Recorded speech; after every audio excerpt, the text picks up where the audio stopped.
Chapter 7.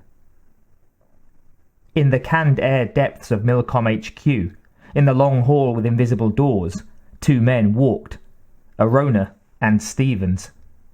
"He's as nuts as an orchard full of filbert trees," Stevens said. "If we hadn't needed to keep him on a leash, we'd have psych-DC'd him years ago." "True," Arona said, "but he's what we've got, and Jen Staff wants him along. You know how politics works." "Yeah, Jen Staff thinks he's some kind of monster killer, but I think he's a goddamn crew killer.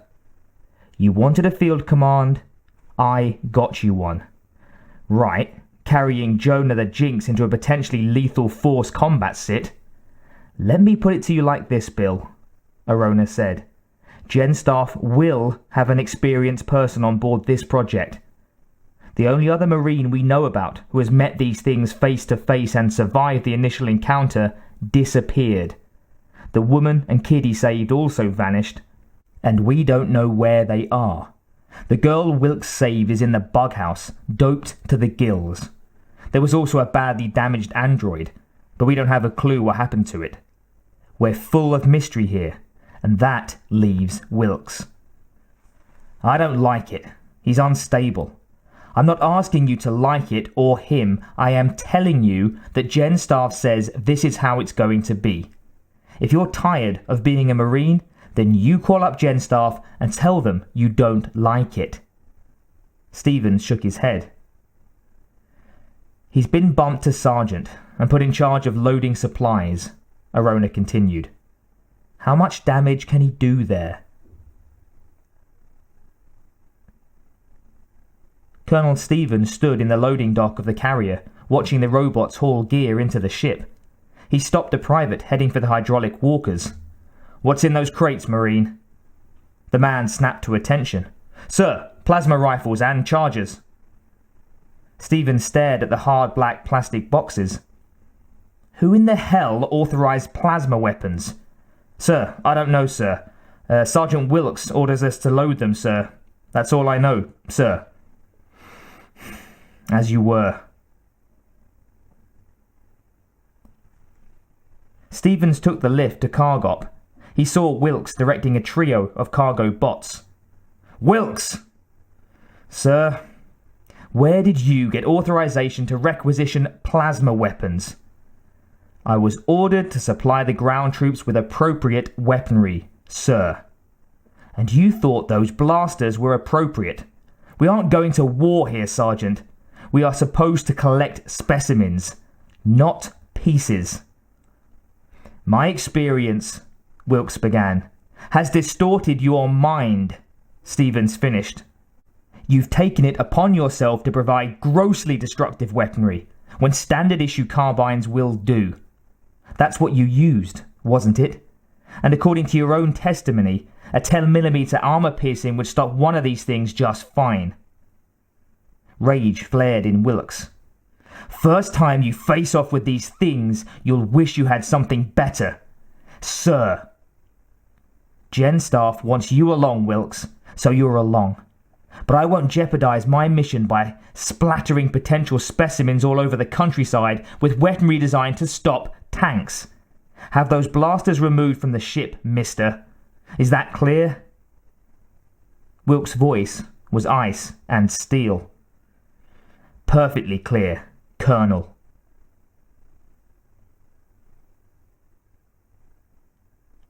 The two electro ball players darted back and forth inside the hexagonal, walled court, smashing the ball with charged paddles. The fist-size orb rocketed into multi-cushioned patterns. 3 walls were the minimum allowed for a valid point, and came back at the players at over 120 kilometers an hour. The player on the left executed a perfect 6 wall attack. The player on the right was half a second slow in his response, and the electro ball smashed into his chest hard enough to knock him from his feet. "Gotcha!" The hit player came to his feet. "Your point. Ready? Go ahead, serve." The player on the right smiled. "In a moment. Any news of the merger proposal with Climax Systems?"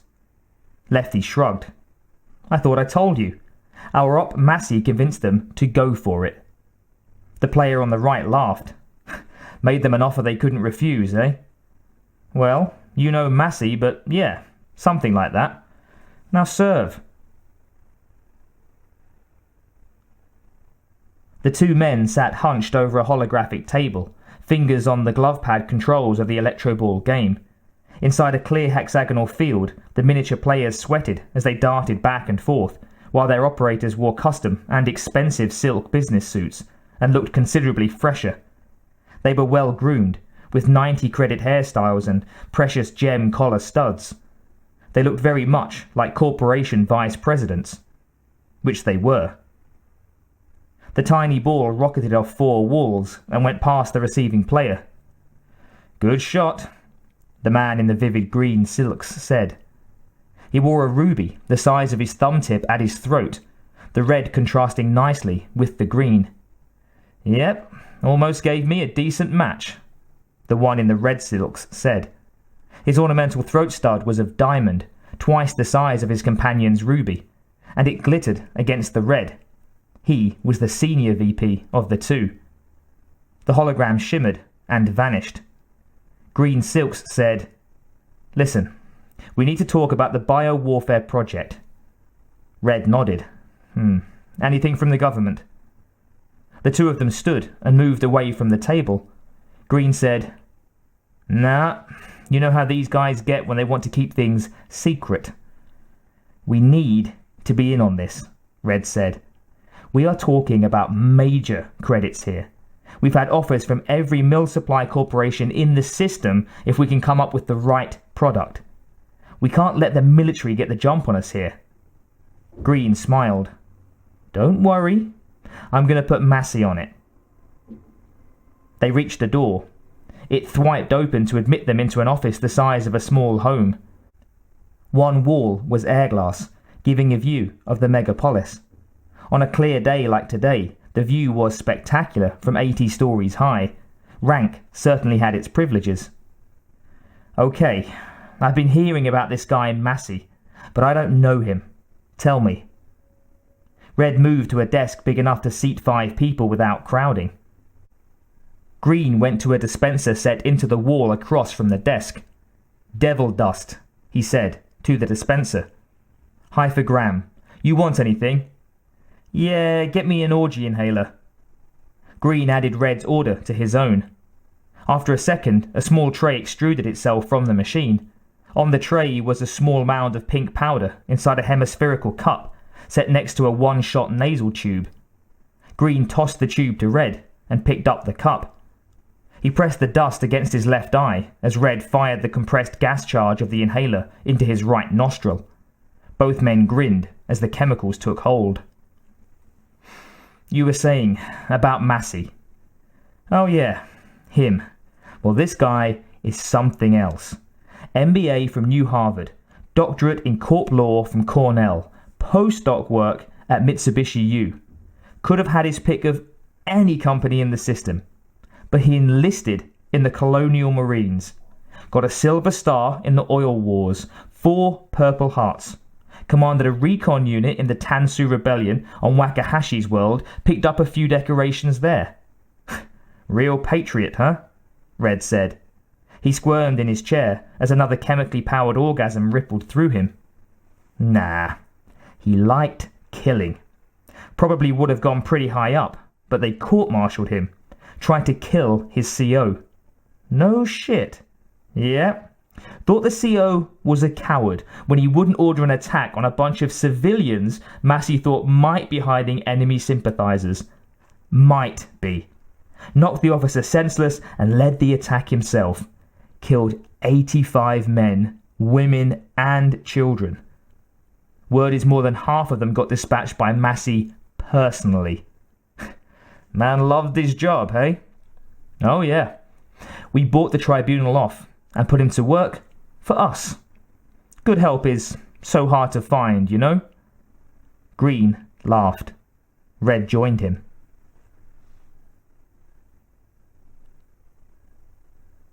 Massey sat at the table in his kitchen, his 6-year-old son on his lap. Behind him, Maria punched the controls of the coffee maker. "Be ready in a sec, hon," Maria said. She moved up behind Massey and kissed his neck. Massey smiled. "Thanks, babe." To his son he said, "So what's my boy up to today?" "We're gonna go on a field trip to the zoo," the boy said. "See a Denebian slime spider, and maybe the Bardet snakes, if they'll come out." "Sounds great," Massey said. He lifted the boy, put him on the floor. "But Daddy's got to go to work now. Say hello to the slime spider for me." "Oh, Daddy, slime spiders can't talk." Massey grinned. "No? What about your Uncle Chad?" Maria swatted at him with one hand. "My brother is not a slime spider," she said, but she laughed. "No, that's true," her husband said. "He's only got 4 limbs, not 8. Go, you'll be late for work. Here's your coffee." Still smiling, Massey left. Yes, work. Nothing was more important than work.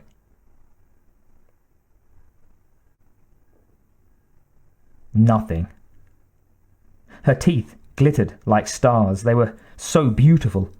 Closer she came, magnificent in her huge glory, black and deadly and purposeful. Her exoskeleton gleamed darkly as she leaned down towards Billy.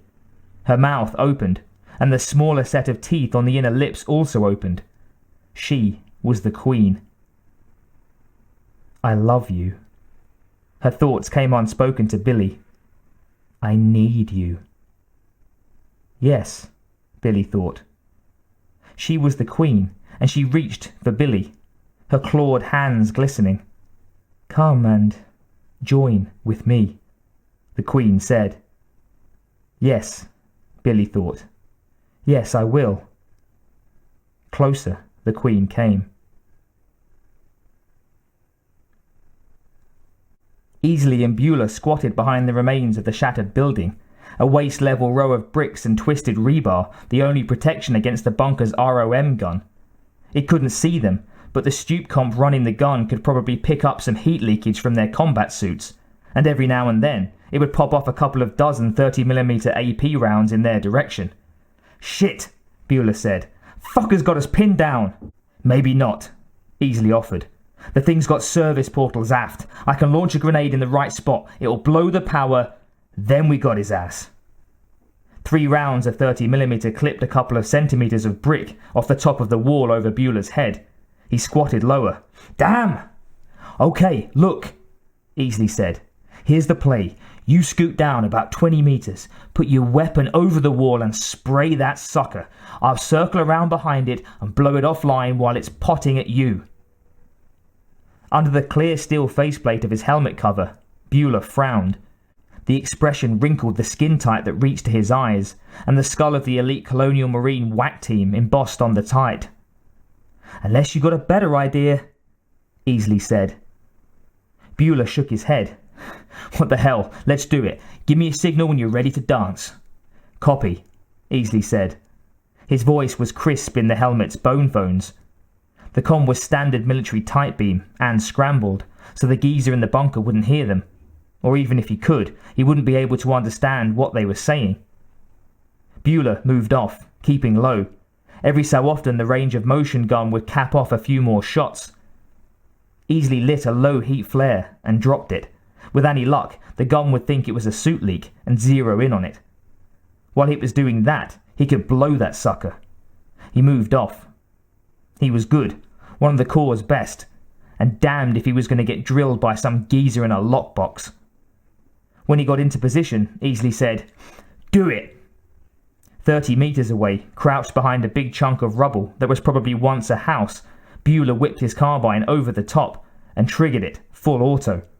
He waved it back and forth so the motion sensors would get it. The sonics would have found it pretty quick anyhow, but he didn't want to take any chances.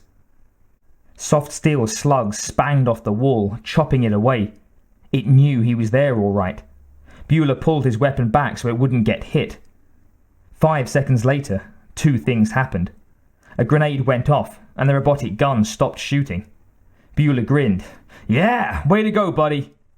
Easley must have rammed one right up the thing's drainpipe. Hell of an enema. 10 seconds went past. "Easley," "You're buying the beer tonight, pal," came the reply. Bueller stood. Oh man, was this sweet. That old fart thought he could play with the best. A round splashed against Bueller's chest. Oh shit! He looked down, saw the spatter of phosphorescent green over his heart. If it had been an armor-piercing bullet, he'd be history. Shit, shit, shit. "You got that right," Wilkes said. "How do you do it, Mr. Shit?" He walked towards Bueller, a training sniper rifle dangling in one hand. Behind Wilkes, Easley stood, helmet cover already off, a similar splash of green running down the formerly clear faceplate. Backing Easley was a squad of Marines in field underdress, watching. Wilkes wore a Sinlin coverall and formplast boots. "You guys stink," he said. "Sure, you sidestepped a few mines and avoided a couple of trip lines, and you managed to take out a robot gun.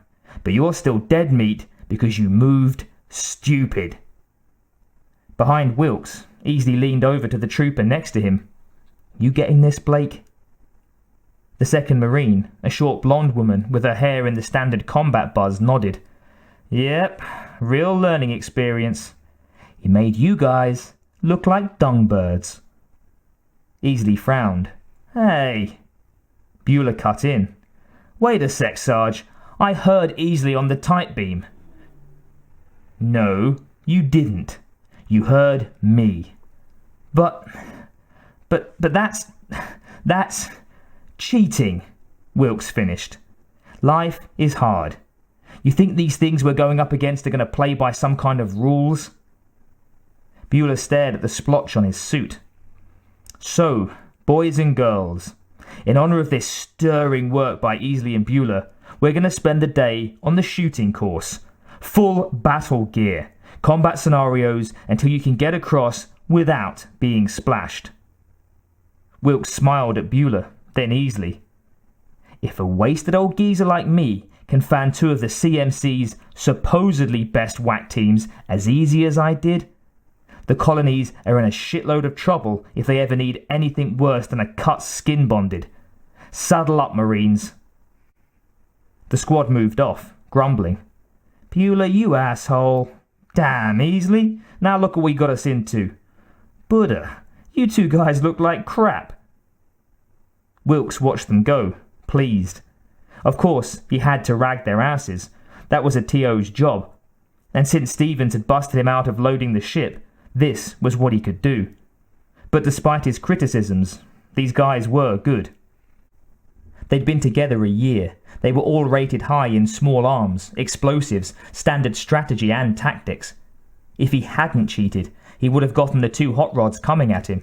They were a lot better than he'd expected. He'd go into enemy fire with this team, anytime. As they pulled armour from the carryall and began to suit up, Wilkes remembered his squad on Rim. Were these guys as good as that unit had been? Probably. It was hard to say for sure until things went sour. Drill wasn't the same as real, no matter how hard you tried to make it so. This squad had better scores in training, and they moved real well when the return fire was nothing more than splashers. If they moved as well in the real world, when the bad guys started coming, then, yeah, they would do better than the squad had on Rim. He hoped to all the gods that they moved better. It was one thing to come up against the nest of the aliens, another thing to be on a planet full of the damned things. And who knew? Maybe their homeworld might have worse living on it. Maybe the aliens he'd fought were like mice compared to the worst on their planet. That was a sobering thought. If this team was going to go down and come back, they needed to be good. They needed to be the best.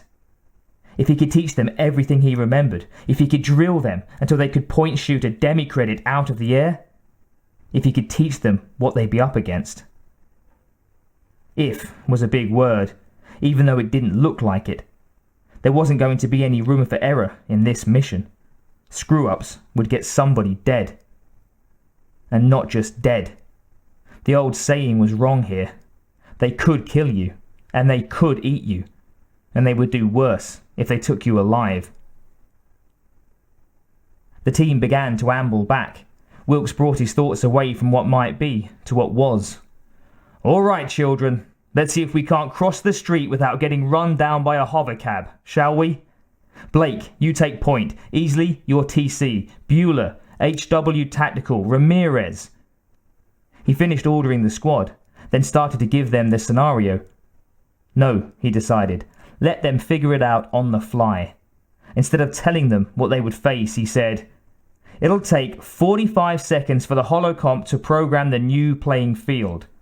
That's what you've got, people. See if you can't look like Marines and not a bunch of turds on legs this time." Wilkes spoke into his comp control mic. Around them, the crumbled walls and bunker began to shimmer and dissolve as the computer pulled the plug on the last scenario. Wilkes turned and walked away as the obstacle course began to rebuild itself.